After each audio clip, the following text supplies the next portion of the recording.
In the vast, unfathomable reaches of space, where darkness whispered secrets of ancient malice, the Imperium of man stands as a beacon of light, a civilization besieged on all sides by the unspeakable horrors of chaos and the alien menace.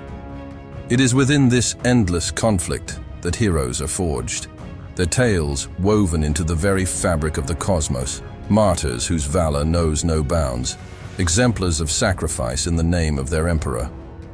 Among the countless warriors who have bled and died for the Imperium, a select few have ascended beyond mere valor, embodying the indomitable spirit of humanity.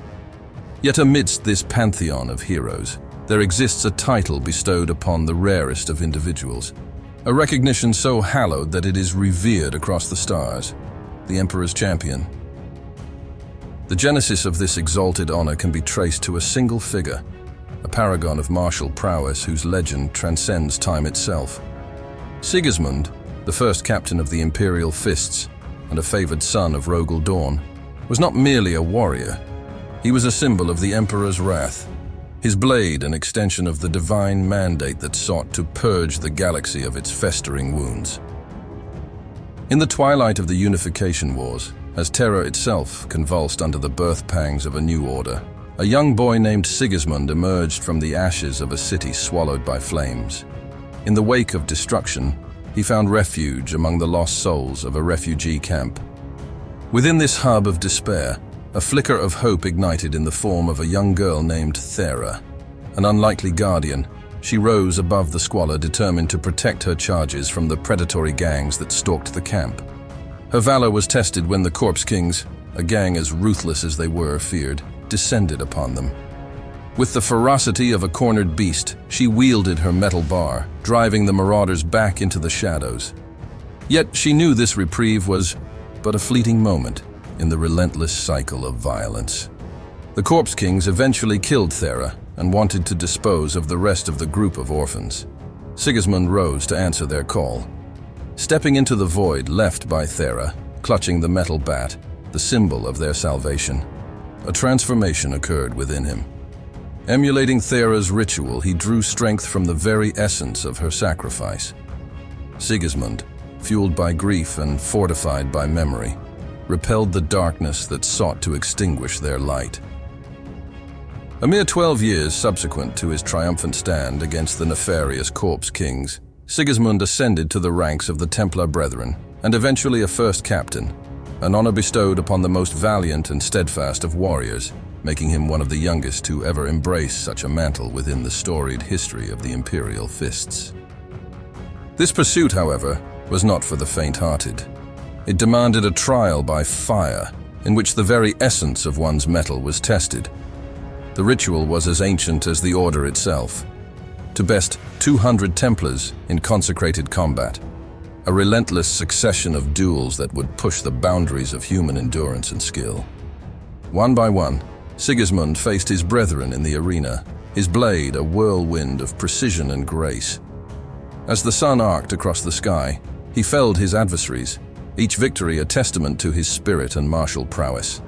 Yet, as the tally of the fallen reached 199, a shadow fell across the arena.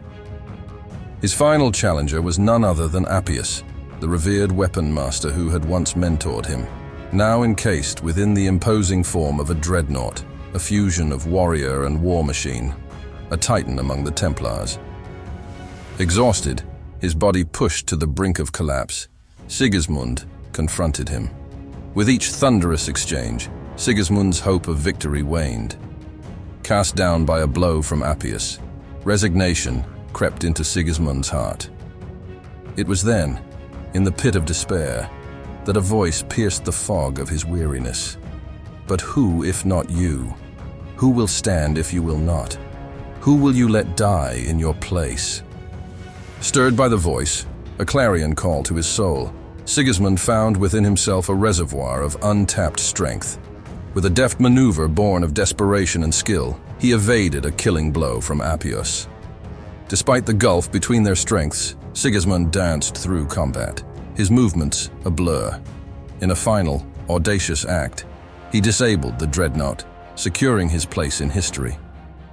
As silence descended upon the arena, a figure approached. Rogal Dorn, Primarch of the Imperial Fists, witness to his son's triumph. With a voice that resonated with pride, Dorn proclaimed Sigismund the new first captain of the Templars. It is often argued which hero of the Imperium's illustrious history is the greatest amongst their peers, but none of these arguments bears merit without the inclusion of Sigismund. Undefeated in combat, Sigismund gained a reputation during the Great Crusade amongst all Space Marines as a noble yet ferocious warrior.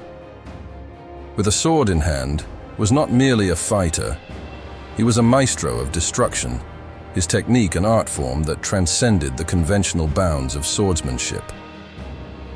Where lesser duelists might dance around the edges of battle, parrying and deflecting or brutishly overpower their foes, Sigismund chose neither. His philosophy was one of relentless aggression, a continuous onslaught, where each movement blurred the lines between offense and defense. To witness Sigismund in combat was to see the very essence of war. Within his ceramite-clad form lay a warrior whose prowess in dueling was unparalleled, a being who could rival the gods of war in their own arenas. Sigismund's valor and skill in combat were such that his reputation eclipsed the bounds of his own legion, drawing the gaze and utterances of beings of immense power and authority. Sanguinius, the revered Primarch of the Blood Angels, looked upon Sigismund with a mix of awe. In his eyes, Sigismund was not just the champion of Dorn, but a champion of death itself. At the dawn of the Horus Heresy, Sigismund found himself face to face with Captain Nathaniel Garrow of the Death Guard, bearer of ominous tidings. Garrow unfolded the tale of Horus's unfathomable betrayal to Rogal Dorn, igniting a cascade of dire decisions. Upon this revelation, Dorn, with the weight of the Imperium's future pressing upon his shoulders, entrusted Sigismund with a task of monumental importance: to verify Horus's treacherous actions. In these moments of grave uncertainty, Sigismund sought counsel with Euphrati Keeler. Once a remembrancer of the Lunar Wolves, she had transcended her mortal beginnings to become the Imperium's first living saint. Keeler, possessing visions, shared with Sigismund a chilling prophecy. She foretold of legions bathed in betrayal, descending upon holy terror in a torrent of blood and fire. It was the death of the Imperium, as well as his own. He would be presented with a harrowing choice: a demise amidst the cold void beneath the gaze of an alien star, his name lost to history, or an eternal war, a ceaseless struggle against the tide of darkness. Furthermore, she whispered of a pivotal moment yet to come, a time when his father, Dorn, would require his presence more than ever. With the weight of these revelations bearing down upon him, Sigismund sought audience with Dorn. He would request from the Primarch to allow him to remain at his side, which Dorn granted, but with uncertainty as to his finest warrior's reasoning. The Imperial Fists, revered as the Emperor's Praetorians, were recalled to the sanctified soils of Holy Terror. Their mission was of unparalleled gravity: to fortify the throne world against a storm of betrayal that loomed on the horizon, due to their unrivaled mastery in the arts of fortification and siegecraft. Simultaneously, Rogal Dorn dispatched a formidable armada into the void. This fleet, a colossus of war, was christened the Retribution Fleet. Their destination was the Istvaan system, a nexus of corruption where the forces of chaos festering like a wound in the side of the cosmos awaited them.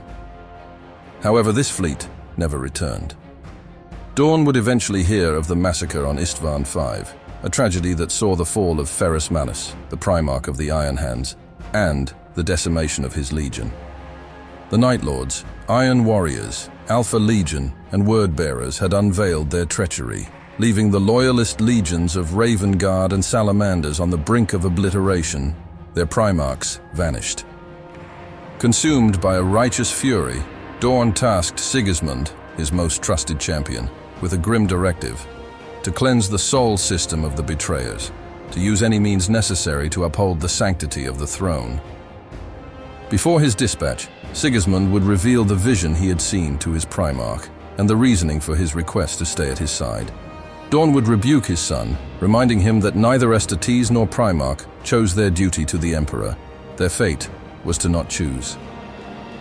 Sigismund, overcome with shame and a sense of betrayal to his Primarch and the ideals he had upheld, presented Dorn with the black sword. In offering his blade, Sigismund was baring his soul, asking for the ultimate release from his perceived failure.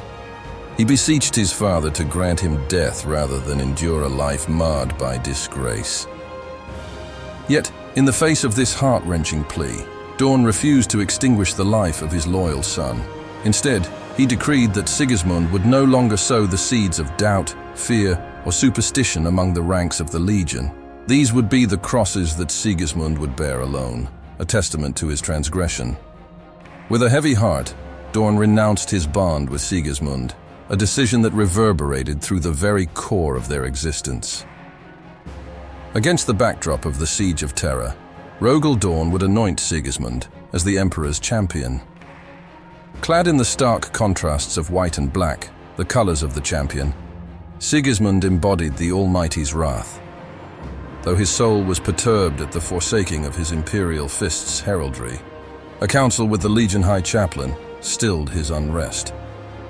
Like a tempest, he raged across the battlefield, a beacon of vengeance amidst the chaos, challenging the champions of chaos to singular combat. His blade was a harbinger of death for the foes that dared cross his path. The Imperial Fists, unmovable and resolute under the command of Dorn, alongside Primarch Sanguinius and the Emperor himself, mounted an assault on the very heart of rebellion, the flagship of Horus Heresy. With the traitorous legions scattered to the winds, a new order arose from the ashes of conflict. Primarch Roboute Guilliman penned the Codex Astartes, a tome of laws designed to fracture the might of the Space Marines, ensuring no single entity could again threaten the fabric of the Imperium. Within this new paradigm, Sigismund was bestowed the title of the first ever High Marshal and the founder of the Black Templars, the Imperial Fists' second founding. Driven by restless zeal, as unbreakable as the forge from which their resolve was hammered, the Black Templars embarked upon what would become the longest uninterrupted crusade in the history of mankind. For 10 millennia, through the vortex of time and across the stars, they waged relentless war against the manifold enemies of the Imperium. Worlds fell, heresies were purged, and the darkness recoiled at the advance of these indomitable crusaders. Each High Marshal, in succession, inheriting the mantle of command, would swear an oath as ancient as it was eternal. Eventually, Sigismund realized that Abaddon and many of the traitor legion survivors had fled within the Eye of Terror. Sigismund's conviction never wavered. He knew in his heart that the traitors drew breath still, plotting in the darkness. During the First Battle of Cardia, Abaddon the Despoiler attacked the Black Templars' fleet. At this time, Sigismund was 1,000 years old, but despite his advanced age, his hatred of the traitors had kept him alive, as he was too stubborn to die without ending their lives first. When they finally met, instead of drawing his weapons, Abaddon instead spoke with kindness to a foe he had long respected and gave an impassioned plea for Sigismund to open his eyes to the traitor's cause. However, it was all for naught, as Sigismund refused to listen. With that, they both drew their weapons. What followed was a fierce battle between two heavily experienced opponents, in which neither was able to gain an advantage over the other, as though Abaddon was still in his prime, due to how little time had passed within the eye. Sigismund's sword skills were as sharp as ever. Eventually, however, Sigismund's age began to work against him, and he began to tire under Abaddon's unrelenting assault. Knowing that his life was at an end, Sigismund laid a trap. Abaddon thought this was his opportunity to end their duel and arrogantly rushed forward to kill the High Marshal. But this allowed Sigismund to strike a blow that left the black sword buried within Abaddon's chest. Doing so, however, left Sigismund defenseless, and Abaddon retaliated with a swing that cut the High Marshal into 2 pieces. Sigismund's final words to Abaddon was, "You will die as your weakling father died, soulless, honorless, weeping, ashamed." With that, Sigismund, first captain of the Imperial Fists and High Marshal of the Black Templars, died. As for Abaddon himself, though he was provided with the best care the Black Legion possessed, he barely survived the wound dealt to him by Sigismund and would forever keep the scar it left as a reminder of a man he once admired. He even returned Sigismund's body and sword back to Imperium as a sign of respect. This concludes today's chapter from the archives. Please like and subscribe if you want more. Leave a comment on which chapter we should reveal from the archives next. If you'd like to support the channel, please consider making a purchase of mini block figurines from my shop linked below.